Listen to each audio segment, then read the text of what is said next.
The airbase was a world painted in shades of gray and black. It was 0300 hours on a Saturday, the 26th of July, 2025. A sliver of a moon hung in the inky sky, just enough light to trace the outlines of sleeping fighter jets. In the ready room, Lieutenant Emily Carter sat in a worn armchair, flight suit zipped, senses sharp. She was on alert duty, a sentinel in the night, listening to the drip of the coffee maker and the hum of electronics.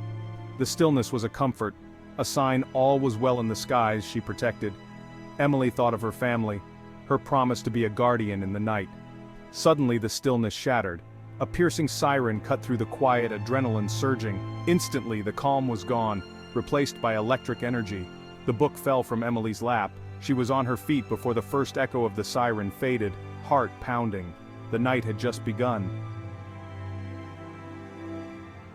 The ready room exploded into controlled chaos. Lights flashed on, the siren screamed. Emily moved with purpose, grabbing her helmet. Viper 2. The alert crew sprang into motion, each person with a job in the dance of launching a fighter jet. Sergeant Miller met her at the door, shouting, "Unknown contact, fast mover, no transponder, Vector 270, climbing through 20,000. No time for questions, only action." Emily ran across the tarmac, ground crew already swarming her jet. She trusted them with her life. They trusted her with the mission. Climbing into the cockpit, she strapped in, hands moving over controls, checklist from memory. The ground crew gave a thumbs up. The canopy lowered with a hiss, sealing her inside. Through her helmet, "Viper 2, you are cleared for takeoff." The mission was hers now. With a roar, the F-16's engine ignited, transforming the jet into a living beast. Emily pushed the throttle forward, surging down the runway and into the night sky. The base shrank below, replaced by a vast darkness. Alone at 30,000 feet, her cockpit glowed with calm light and technology. Her radar swept the darkness, searching for the unidentified contact. Was it a threat? A mistake? She was ready for anything. The silence in her helmet was broken only by the controller. Viper 2, contact 12 o'clock, 40 miles. No response to hails. Emily's heart beat steady. This was the moment of truth. She was a hunter in the dark, flying toward a ghost on her radar. Her thumb hovered near the weapons controls, hoping not to use them, but ready. The radar blip grew closer, 30 miles, 20. She strained her eyes, searching for any sign in the darkness. The questions hung in the air as she flew onward into the heart of the night. Viper 2, 10 miles to contact. Emily's eyes scanned the void, then, a single flickering light. Not a military jet, but a small Cessna flying erratically, lost in the night.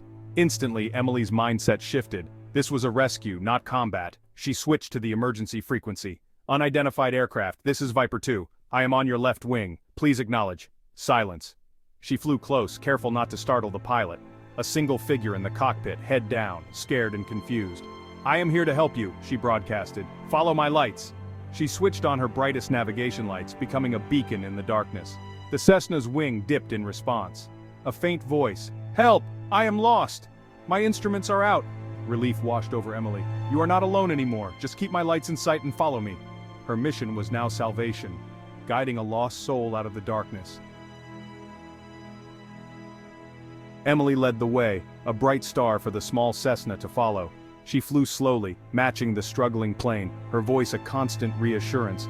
She guided them to a small emergency airfield, lights of a town below a welcome site. The Cessna landed safely, rolling to a stop. Only then did Emily breathe a sigh of relief. She had brought him home. She performed a graceful turn over the airfield, a silent salute, before heading back to base. At sunrise, the ground crew greeted her with pride. Sergeant Miller smiled. "Good work out there, Lieutenant." News of the rescue spread quickly.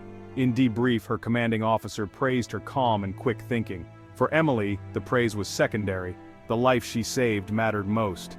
Later, she told cadets, "Sometimes being a hero isn't about fighting. Sometimes it's about being a light in someone's darkest hour."